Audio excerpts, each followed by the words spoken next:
Salut, c'est Trado, content de vous retrouver pour la mise à jour de l'indice parisien. Avant de commencer, comme d'habitude, le point sur les fondamentaux qui ont été mi-figue, mi-raisin. D'un côté, on l'a vu depuis 48 heures, les chiffres d'activité rassurent en Europe. Et en même temps, de l'autre côté de l'Atlantique, eh bien, c'est plutôt terne avec une baisse des ventes de logements neufs et également, on le sait maintenant, alors que ça a tenu en haleine la séance aujourd'hui, eh bien, une douche froide peut-être en provenance de la Fed qui a dit qu'il fallait pas non plus trop s'emporter sur les taux, que les choses suivraient leur cours, mais qu'il n'y avait rien d'établi à l'avance.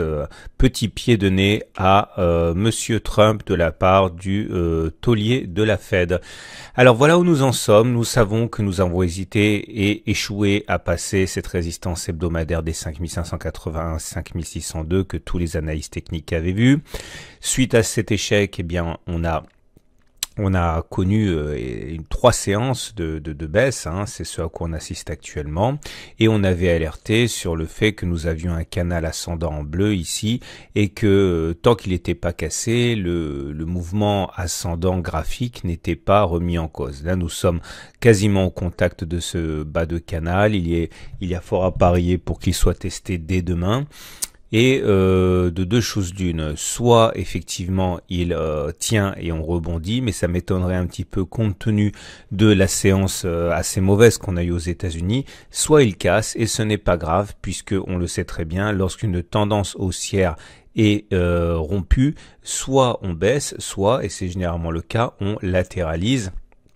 Et dans ce cas, effectivement, il sera fort probable que l'on aille chercher le support journalier des 4838, 4540, zone sur laquelle les traders haussiers sans doute se jetteront. Il faudra voir si à ce moment-là on a un signal haussier, mais en tout cas pour l'instant il n'y a pas de quoi paniquer et j'insiste, même si le canal ascendant bleu venait à être cassé. On avait également signifié la possibilité de trader les Fibonacci. Alors je fais un petit peu de moonwalk là, je reviens 2 ou 3 séances en arrière. On avait expliqué qu'il y avait un trade à faire qui était d'aller chercher 23,6% de Fibonacci. Lorsque j'en ai parlé, c'était sur la séance du 21 juin, j'avais dit que le problème, c'est que nous avions un ratio gain-risque qui n'était pas affriolant avec 0,9% à gagner et un stop loss au-dessus du précédent sommet à 1%, donc le ratio gain-risque n'était pas bon.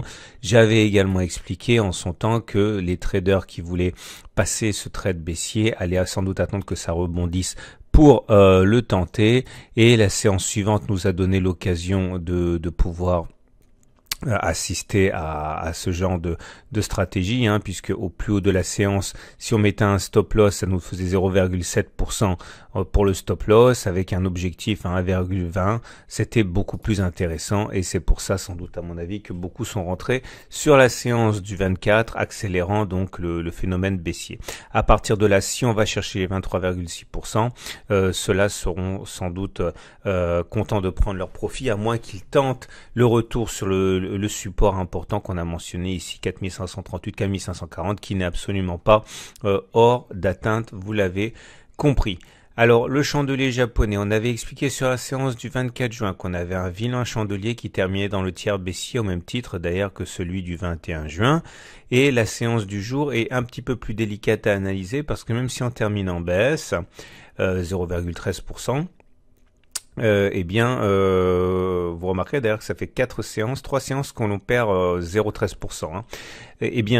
Même si on termine dans le rouge, on a une bougie verte qui montre un certain flux intraday haussier. Donc ce n'est pas bon, mais en tout cas c'est pas aussi mauvais qu'il n'y paraît. On va passer maintenant aux indicateurs techniques. Et là, je suis content parce que le scénario qu'on avait établi a fonctionné. Tout d'abord, la M20 est ascendante, donc on est en tendance haussière. Ensuite, on a eu un croisement haussier fort M7-M20 qui a eu du retard à l'allumage, mais qui a bien fonctionné. De la même manière, vous pouvez voir tout ça dans les modules de la formation intégrale avec des exercices corrigés et des explications amples. Et j'avais expliqué qu'on avait eu un setup trado bulle et ce setup trado bulle devait nous amener à aller chercher la M7. C'est chose faite à présent. Donc ça, c'est une bonne chose, car vous voyez que les statistiques, ça nous sert en tant qu'analyste technique et de trader. On avait réintégré les bandes de Bollinger. Une fois qu'on avait réintégré les bandes de Bollinger, c'était le signal pour aller viser la M7. C'est chose faite. Par la suite, vous remarquerez également que la Bollinger supérieure monte, la Bollinger inférieure monte légèrement. On est toujours supposément dans les clous pour initier des parallèles haussières, comme on a pu avoir des parallèles baissières avant ici. Hein. Donc attention, les haussiers ne doivent absolument pas être enterrés. Hein. C'est sans doute la décision l'accord qui ressortira de la rencontre entre Monsieur Trump et son homologue chinois en fin de semaine, hein, qui va déterminer le sens des indices. On enchaîne avec les indicateurs techniques, et là aussi j'adore quand l'analyse technique se passe conformément aux statistiques, parce que c'est quand même à ça que ça sert.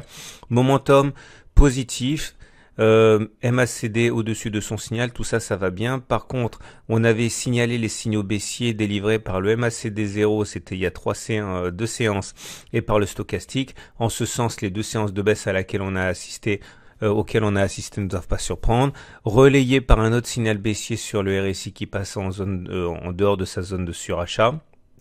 Et maintenant, c'est le CCI qui est en train de craqueler la zone de surachat aussi. Tout ça, c'est baissier et ça milite donc pour une continuation de la baisse. Maintenant, il faut savoir, et je l'ai déjà dit, que tant que les indicateurs lents que sont le momentum, le RSI et le MACD ne sont pas baissiers, on peut simplement espérer une légère consolidation. Hein. Donc, pour l'instant, pas d'alerte.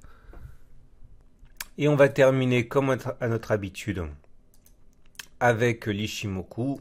Et l'Ichimoku de même n'apporte pas grand chose aujourd'hui, hein, c'est toujours le même message qui est véhiculé, à savoir que nous avons eu un gap ici, un autre gap là, tout ça, ça milite pour une chance importante que l'on latéralise entre les 5600 et les 5150, hein, tant qu'on n'aura pas cassé par le bas les 5150 et par le haut eh bien les 5660, hein, c'est la zone de résistance ici de toute manière, eh bien on n'a pas non plus à paniquer, et tout ça milite en fait, hein, pour que pour l'instant les mouvements auxquels on assiste soient simplement des gesticulations de court terme, hein, vous l'aurez compris, hein.